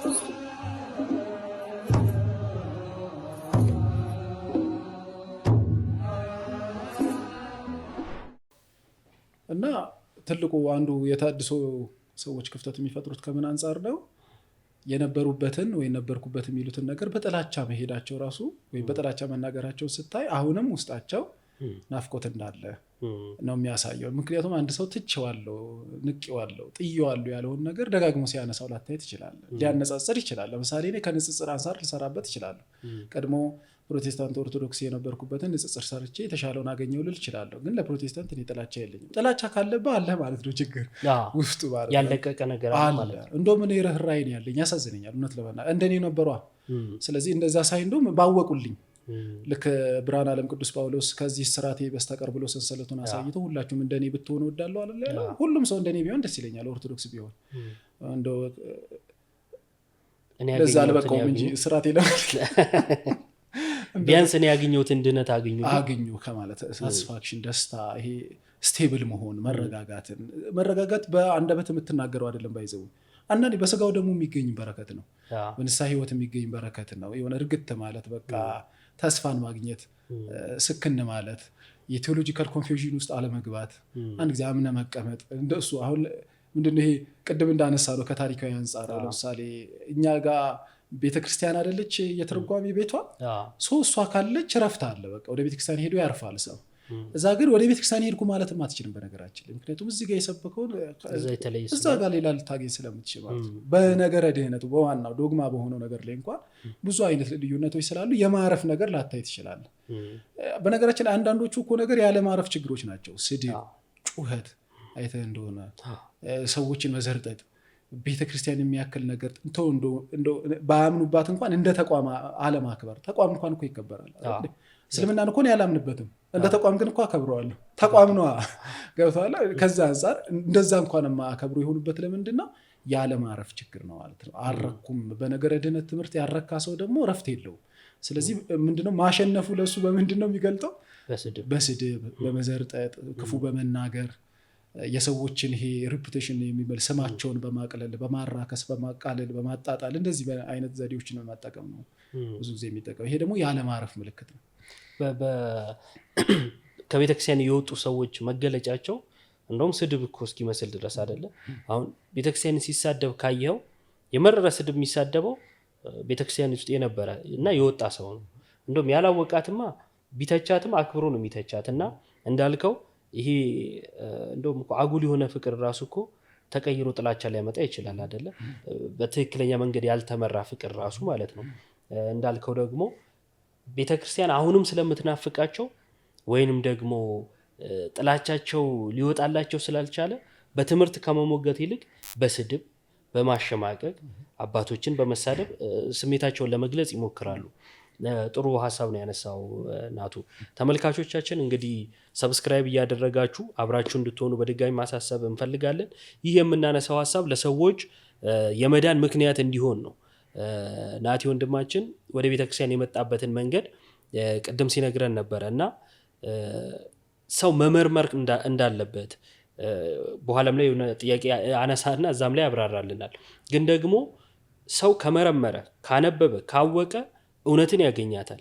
እንዲህ ማድረግ ግን በእልህ አይደለም፣ ወይም እልህ ውስጥ እስካልገባን ጊዜ ድረስ እውነትን የማግኘት እድል አለንና ትልቅ ትምህርት ነው ብዬ አስባለሁ። አብራችሁን ሁኑ። ለምታውቋቸው ሰዎች ሼር አድርጉላቸው፣ አካፍሏቸው ሀሳባችሁን።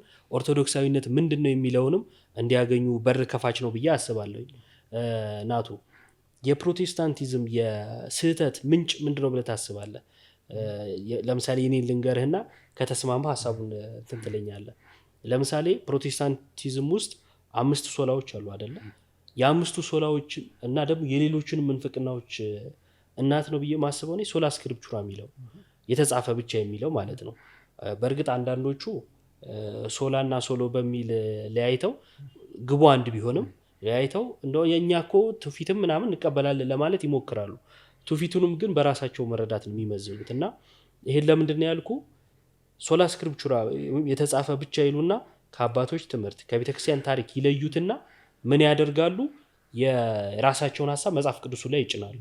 ከዛን ልሳን ቢያምኑ ጥምቀት ለድህነት አይደለም ቢሉ የጌታ ስጋና ደምን ቢክዱት ኢየሱስ ብቻ ቢሉ ክብር ለእግዚአብሔር ብቻ ቢሉ እነዚህ 5 ሶላዎችን ጨምሮ እነዚህ ሁሉ ምንፍቅናዎች በእኔ አስተሳሰብ ከሚል ወይም በእኔ ትርጉም ከሚል የመነጨ ነው ብዬ አስባለሁና የምንፍቅናዎች ሁሉ እናት በእኔ መረዳት ሶላ ስክሪፕቹራ የሚለው ነው ብዬ አስባለሁ።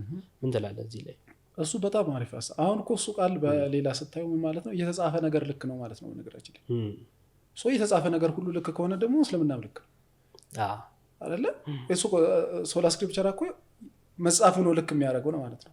ትምህርቱ ቀድሞ ልክ ካልነበረ እኮ ከባድ ነው።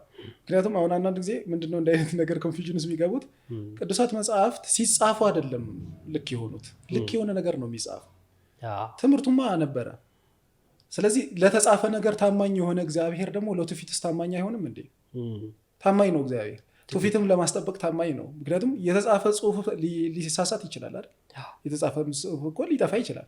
እሱም ፕሪዘርቭ ለማድረግ እግዚአብሔር ከነበረ በቃልም ለመተላለፍ እግዚአብሔር ነበረ። እሱም ታማኝ ነው ማለት ነው። ትውፊትም ለማስተላለፍም በአፍም በቃልም ለሚተላለፈው መልእክት እግዚአብሔር ታማኝ ነበር። በጽሁፍም ሲቀመጥ እግዚአብሔር ታማኝ ነበር። ጽሁፍን ግን የሚቀድም ወይም ደግሞ ከጽሁፉ በፊት የሚቀድም ኮሚኒቲ አለ። ያ ኮሚኒቲ የሚተዳደርበት ትምህርት ደግሞ ከእግዚአብሔር ዘንድ ወይ ሕግ ከጽዮን ይወጣል እንደሚለው በዛ ነበር። ስለዚህ ጽሁፍን የቀደመ ትምህርት ከሌለ በስተቀር ጽሁፍ ልክ ነው ልክ አይደለም የማለት ራሱ አትችልም። ምክንያቱም ጽሁፉ ልክ ነው ልክ አይደለም ለማለት ጽሁፉ ሳይጻፍ በፊት ትምህርቱ የነበራት ተቋም ታስፈልጋለች። ያቺ ደግሞ ቤተክርስቲያን ናት። ጽሁፉን ራሱ ሊመዝኑት ከፈለጉ ማለት ነው። ስለ ካኖን ስክሪፕቸር አሉን እኮ እያሉ ስለ ካኖን ያነሳሉ። ካኖን የማድረግ ስልጣኑ የማን ነው ስትላቸው ደግሞ ሌላ ነገር ውስጥ ይገባሉ። ካኖን ደግሞ ካኖናይዝ የማድረግ ስልጣኑ የማን ነው? የጉባኤ አይደል? ጉባኤ ደግሞ ናት፣ ቤተክርስቲያን ናት። ስለዚህ ቤተክርስቲያን ናት ራሱ ካኖን የምታደርገው። ይህ ትምህርት ትክክል ነው ማለት የምትችለው ትምህርቱ ቀድሞ ያላት ነው። ስለዚህ ጽሁፍ ሲጻፍ አይደለም መጽሐፍ ቅዱስ ልክ የሆነው፣ ልክ የሆነ ነገር ነው የተጻፈው በሚለው ነው። ትክክል። እነሱ ግን መጽሐፍ ቅዱስ ራሱ ስለተጻፈ ልክ የሆነ ያስመስሉትና የእነሱን ትምህርት እንዳለ የመጽሐፍ ቅዱስ ሀሳብ ለማድረግ ይሞክራሉ ማለት ነው።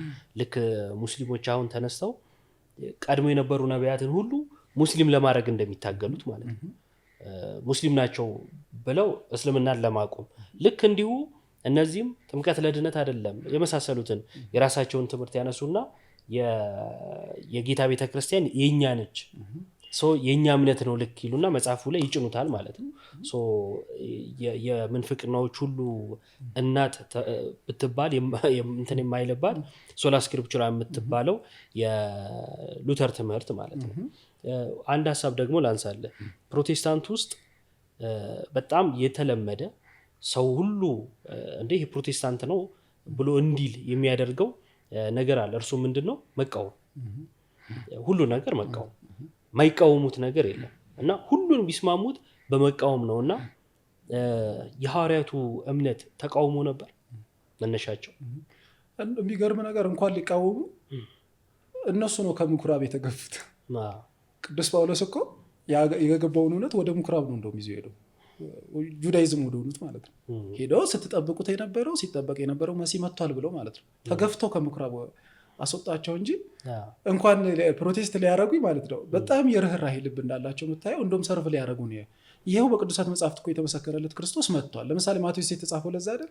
ማቴዎስ እኮ የተጻፈው ሲነገርለት የነበረው በአብርሃም በዳዊት የተነገረለት ያ አምላካችን መድኃኒታችን ኢየሱስ ክርስቶስ መጥቷል ብሎ ለመናገር አይደል የጻፈው። ስለዚህ የርህራሄ ልብ አላቸው። እንደውም እነሱ ናቸው ፕሮቴስት የሚደረጉት እንጂ በጣም ጌታችን መድኃኒታችን ኢየሱስ ክርስቶስ እኮ የነብዩ ኢሳያስ መጽሐፍ ይዞ ወደ ምኩራብ ነው ሄደው። ስለዚህ ምንድነው እንትን አይደለም።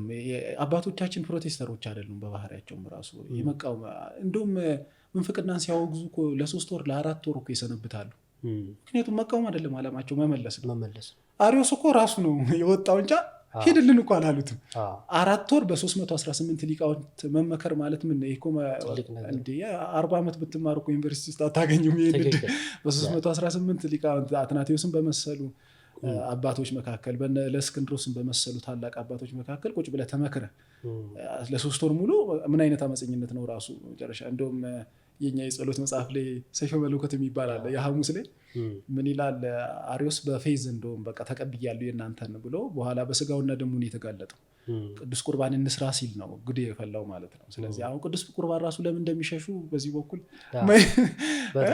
መፈተሻም ስለሆነ ማለት ነው። ምክንያቱም ትልቅ ሚስጥር ስለሆነ ምክንያቱም ከጌታ ጋር አንድ እንደምንሆንበት ሁሉ በአመፅ ብንሄድ ደግሞ የምንቆረጥበትም ስለሆነ ከዛም አንጻር ማየት ይቻላል። እና አባቶቻችን ምንፍቅናን ለማውገዝ 318 ሆኖ መሰብሰባቸው ስታይ፣ ከተለያየ ሀገር መምጣታቸውን ስታይ፣ ንጉሱ በጀት መበጀቱን ስታይ፣ በጀት በጅቶ ማለት ነው። እንግዲህ ኮንስታንቲኖፕል እኮ ትልቅ ንጉስ ነው በእውነት በጀት በጅቶ ማለት ነው። 3 ወር 4 ወር አንድ ያ አመፀኛ ሰው እንዲመለስ ምን ያህል ርቀት እንደሄዱ ስታይ፣ አባቶቻችን ውስጥ የተቃውሞ ኤክስኮሚኒኬት ምናምን የሚባል ያመፅ ነገር የላቸው። እስኪመለስ ይጠብቁታል። መጨረሻ እምቢ ካለ ግን ይቆረጣል። ሁለተኛውም ጉባኤ እንዲሁ እኮ ወደ 150 ሊቃውንት ተሰብስበዋል። ወደ 200 ሊቃውንቶች ተሰብስበዋል። ይሄ ሁሉ ተደርገው ነው እንጂ ዝም ብሎ በመወቀታ ሰው ስለተናደድከ አሁን እኮ በዚህ ጊዜ ያለ ነው አንዱ ራሱ በነገራችን ላይ በዚህ መውሰድ ያለብን ሰው ስለተናደድንበትም ራሱ እየለጠፍን ስም ኢዮብ ስላናደደኝ ብድግ ብዬ መናፍቅ ከቴስናና ኤክስኮሚኒኬት ማድረግ ዝም ብሎ የቀላል ስራ አይደለም። ትልቅ የአባቶች ኳሊቲ የሚጠይቅ የአባቶች ህሊና የሚጠይቅ ነው እንጂ ብድግ ብሎ መሿሿም አይነት ነገር የሚሆንበት ጊዜ አሁን ፕሮቴስታንቱ ውስጥ ያለው አንዳንድ ቴንደንሲ አንዳንድ ሰዎች በባህሪያችንም ፕሮቴስታንት እየሆንን ነው የመቃወም ነገር ማለት ነው። በእምነት ተቋም የለንም አንመስልም፣ ግን በባህሪ ፕሮቴስታንት ባህሪም አለን። አንዳንዶች ብድግ ብለን የመቃወም አባዜ አሁን ሰሞኑኛ ጉዳዮች ላይ እንደዛ አሉ። ብድግ ብሎ ናቲ አስተያየት ስላናደደው ብቻ ቴዎሎጂ የሚሰራ አይነት ሰው አሁን ይሄ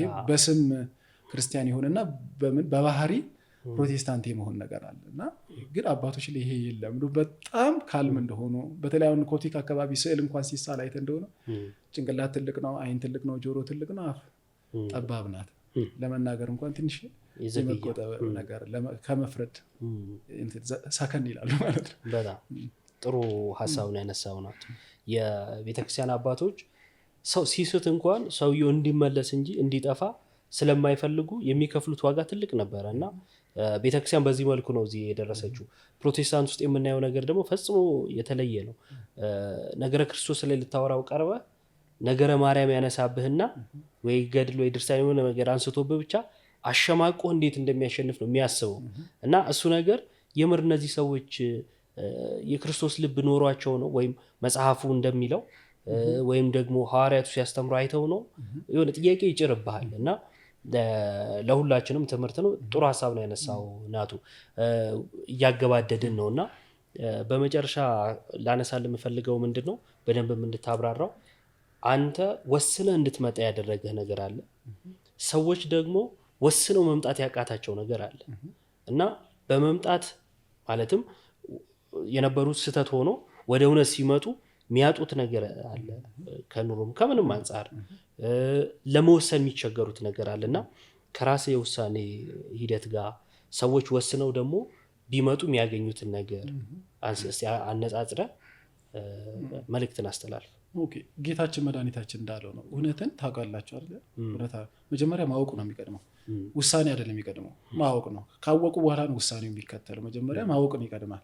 ምን ያህል ያውቋታል ቤተክርስቲያንን? አሁን ጥያቄ ያለኝ የምትቃወመውትን ራሱ ምን ያህል ታውቋታላችሁ? ትልቅ ጥያቄ ነው በጣም። የማታውቀው ትቃወማለህ እንደ የመጀመሪያ አይደለ? ምንድነው የሚባለው? የሆነ ጊዜ ኮሚቴ የሚባለውን ነገር እናጥፋ ተባለ አሉ።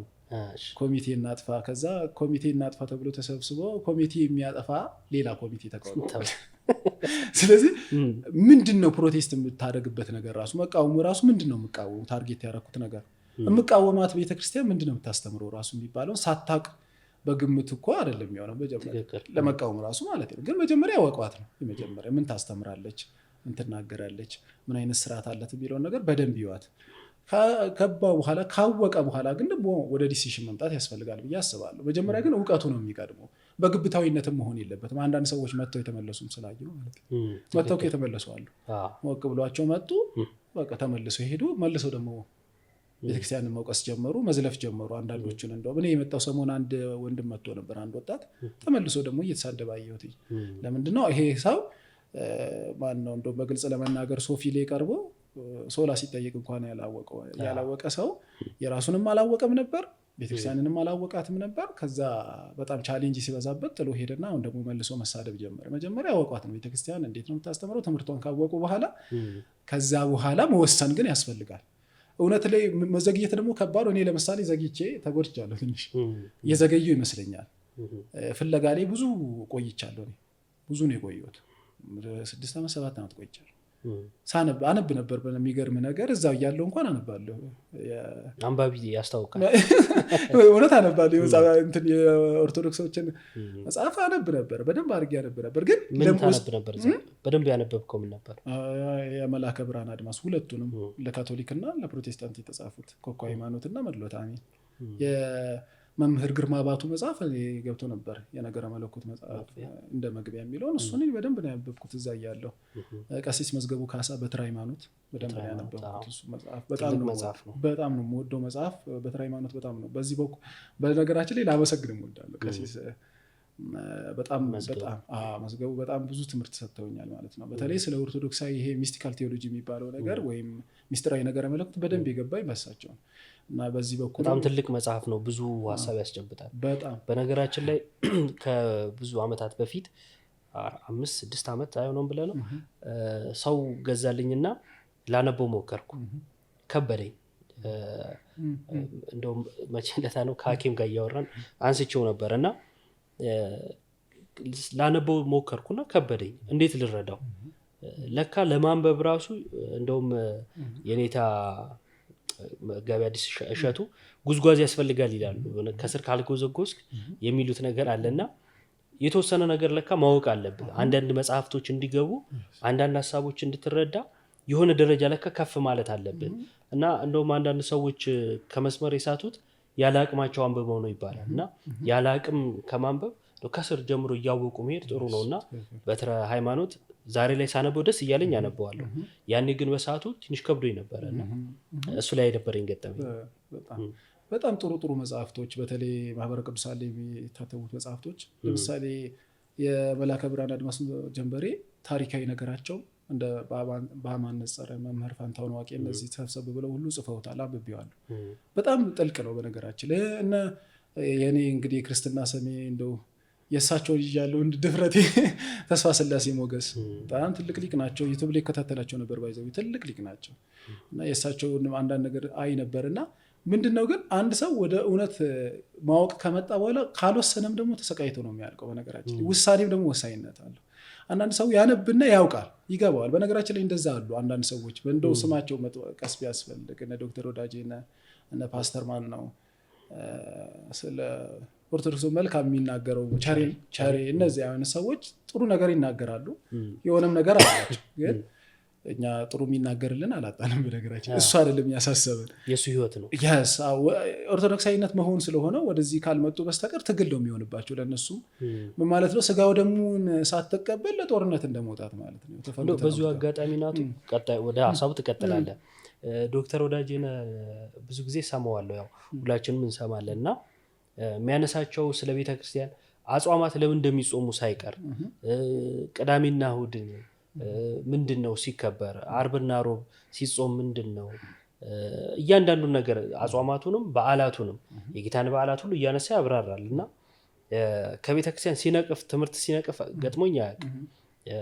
ለምንድን ነው እሱ ማይመጣው ብለን እስክንጠይቅ ድረስ እንደውም አንድ የቤተክርስቲያን አባት በአደባባይ በአውደ ምሕረት ጥሪ ሁሉ አድርገውለታል እና እስኪሉ ድረስ ማለት ነው። እና እንደው የምታስተላልፍለት መልእክት ይኖራል?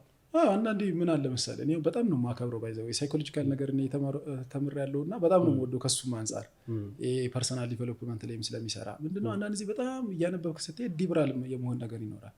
ሊብራል ትሆናለህ ማለት ነው። በቃ መልካም ይታያል።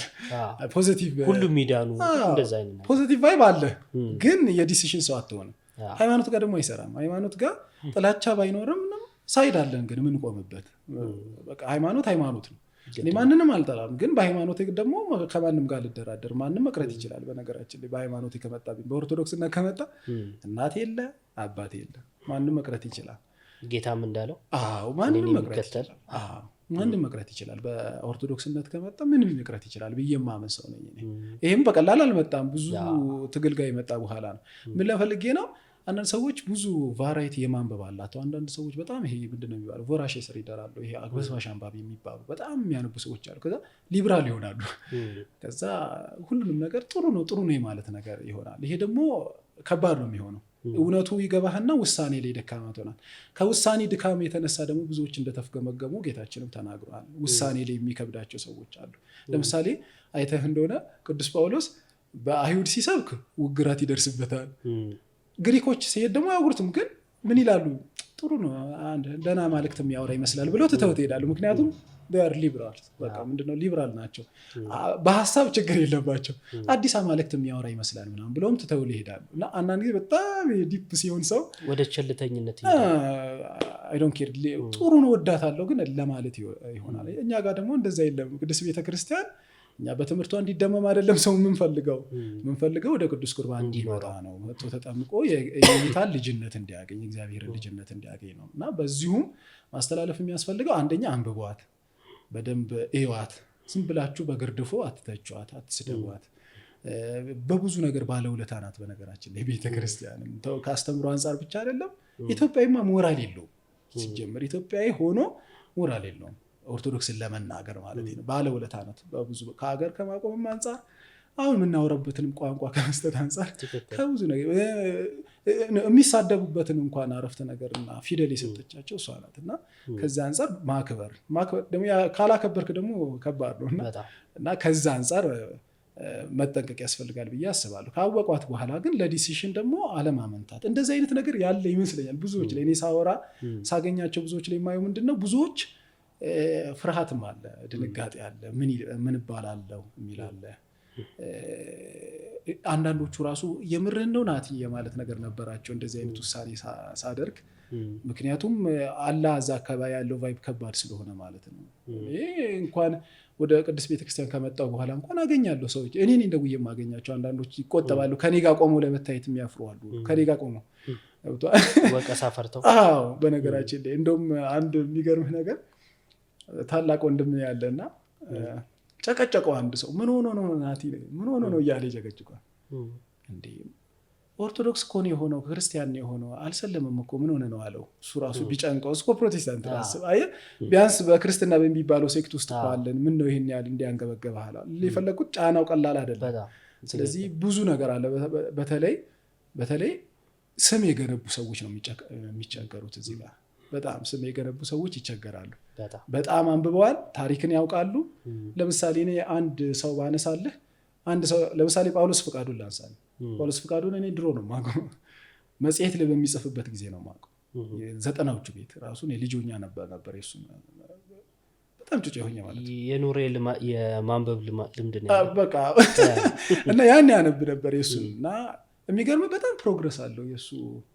አሁን ላየው ሰው ነው ግራ የሚገባው እንጂ በጣም ፕሮግረስ አለው። ምክንያቱም በጣም የቤተክርስቲያን ታሪክ ላይ ዲፕ ሲገባ አይተው እንደሆነ አሁን የእግዚአብሔር ልጅ የሚል መጽሐፍ ጽፏል። እንደዚህ በጣም መምጣት ነገር አለው ወደ ኦርቶዶክሳዊ አስተምሮ። በቃ ከኦርቶዶክስ ወሰድኩት አይልም እንጂ እንደዚህ አይነት ነገር ታያለ።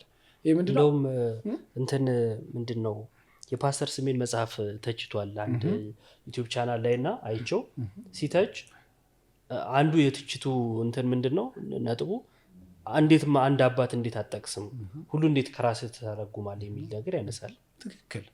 አሁን ይሄ የሚያሳየን ምንድነው ወደ ንባቡ ወደ ምኑ ወደ በተለይ ቤተክርስቲያን ታሪክ ጋር የተያዘ ነገር ጋር ሲገቡ ይያዛሉ። እዛ ጋር ግን ብዙ አለ ስትራግል። ይገባኛል ባንወቅ ይገባኛል ብለህ ግን ደግሞ አታምታተውም። በቃ የመጣ ይምጣ ማለትም አለብህ። የሆነ ነገር ከገባህ በኋላ በቃ የመጣ ይምጣ ብሎ መወሰን። የሚገርም ደግሞ ከወሰንክ በኋላም የሚመጣ ነገር የለም።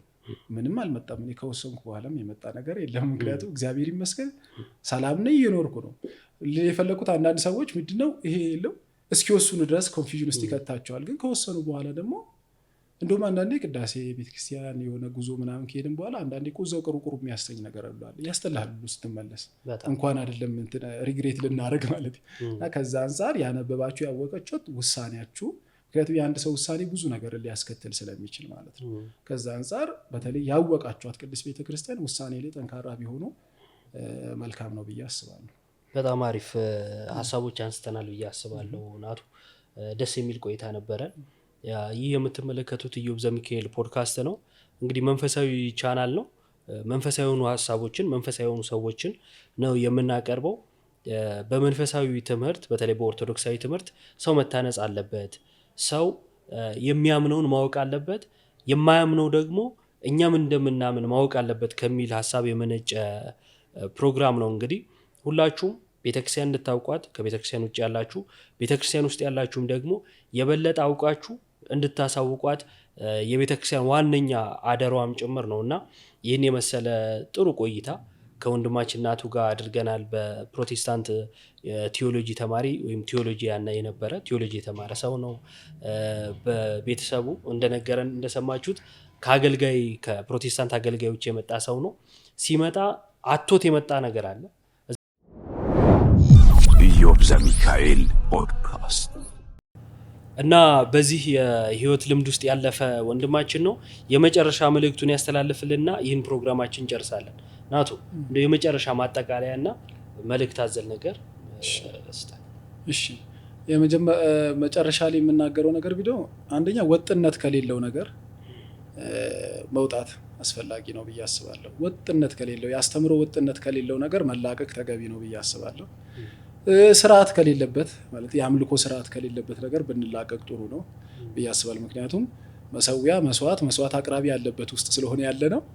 ስርዓት ከሌለበት ውስጥ ብንወጣ ወጥነት ከሌለበት ውስጥ ብንወጣ ተገቢ ነው እና እውነተኛው ፍሪደም ነፃነት ከሌለበት ውስጥ የውሸት ከሆነው ፍሪደም ግን ወደ እውነተኛው ፍሪደም እንድንመጣ ያስፈልጋል እና ሰዋዊ ፍልስፍና ከሆነ ማለት ነው ለአይምሮዬ ካልተመቸኝ ክርስትና አይደለም ከሚል ዝም ብሎ ስኮላስቲክሊ ከሚያስቡ ሰዎች ይልቅ በእውነትም በተመስጦ ደግሞ ወደምንደመምባት ቅድስት ቤተክርስቲያን እንድንመጣ ስንል ወይም ደግሞ እንድትመጡ ብዬ ምንድነው ኢንቫይት አደርጋቸዋለሁ ማለት ነው።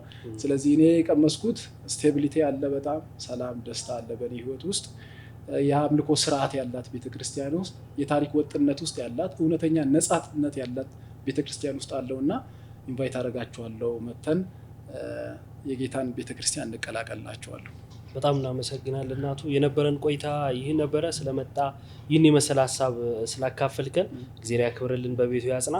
እናመሰግናለን። ሰብስክራይብ እያደረጋችሁ ቀጣይ ፕሮግራማችንም እንድትከታተሉ መልእክቴን አስተላልፋለሁ። መልካም ቆይታ። ኦርቶዶክሳዊነት ምንድን ነው? ሰው እንዴት ሊድን ይችላል? የኃጢአት ስርየት ከኢየሱስ ክርስቶስ ደም ውጪ ማግኘት ይቻላልን? ነገረ ክርስቶስ በኦርቶዶክሳዊ ማቴዎስ ወንጌል ምዕራፍ 3 ከቁጥር የጌታ ቅዱስ ሥጋና ክቡር ደም አማናዊ ወይንስ ደግሞ ምሳሌያዊ? ኢዮብ ዘሚካኤል ፖድካስት